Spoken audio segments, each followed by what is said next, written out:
Well, first off, thanks for having me, O'Shea. As you said, I'm not new to the manosphere. I just been on and off past few years because of troubles with YouTube or whatnot. I came to YouTube because, as a black man, uh, I have been to jail before. So I got out. I started grinding, turning my life around, started taking entrepreneurship very seriously.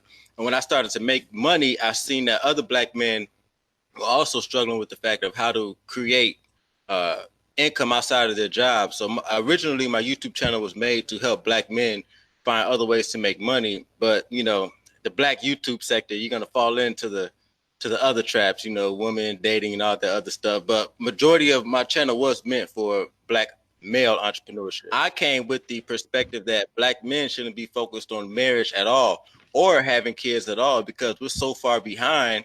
The wealth gap is so huge. I don't think black men really have time to play around with that type of stuff. And building wealth and gaining power takes time and energy and effort. Time and energy we don't have to be playing around, playing the mating game with females and doing the family thing when we need to be focusing on catching up with the other races of men who are currently running the world. It takes time and energy to catch up. So black men should be focused on gaining power and building wealth first, mating game second. If black brothers, the intelligent ones, take next 10 to 20 years and don't birth babies and focus on wealth creation, the black population is not going to die out. There's plenty of us. All right. Our population growth is currently outpacing whites and almost on par with the Hispanics. Okay. There's more than enough of us. And another thing is that you don't need numbers for power. White people have already proven this. White people are 10% of the global population, but they run the whole world. So if our population numbers do drop, there will be nothing wrong with that. You don't need numbers for power. And apparently more unproductive citizens are being birthed than productive citizens anyway. So every successful race at one point or another has practiced some form of, I don't want your audience to take this the wrong way, but has practiced some form of population control. The Chinese, the white earlier, blacks are the only people who look at this type of subject and say, oh, no, we can't do this. But then we want to complain about white supremacy beating us up. Like I said, white people are 10% of the global population, but yet they still have managed to control majority of the world. The power is not in numbers. If you have too many people, that can actually slow you down. You're only as strong as your weakest link. White people have never been the majority population on this planet, but yet they still maintain control. Power is not about numbers. It's about what you have up here.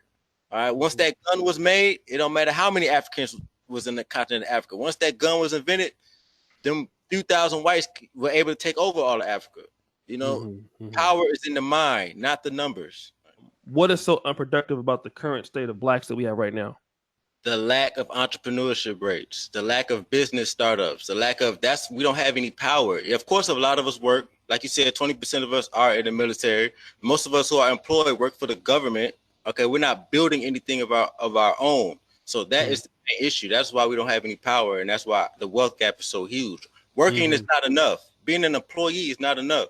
Joining the military is not enough. These are stepping stones. But the final end goal should be wealth and power. If black men were to start doing what I said ASAP and follow them to the T, being in a consistent state of self-improvement, not playing the mating game, just worrying about wealth and power, we can cut this down drastically, exponentially, because each day in the world of technology, we can reach people faster and automation is happening.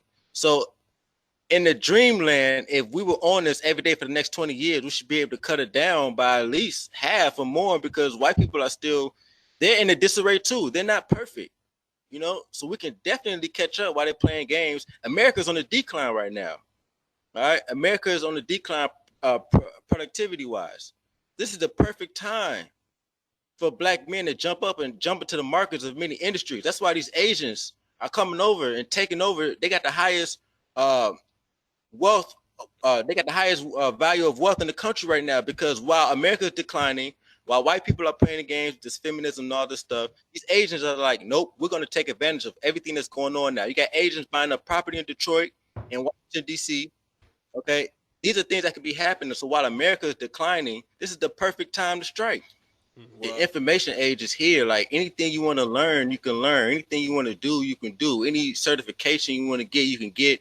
Any degree you can get, you want to get, you can get. All the resources are here. It's just we're not taking advantage of them. And there's a lot of us sitting here who are letting the information age pass us by, which is why the tech industry is making leaps and bounds every day. But blacks are not being part of that.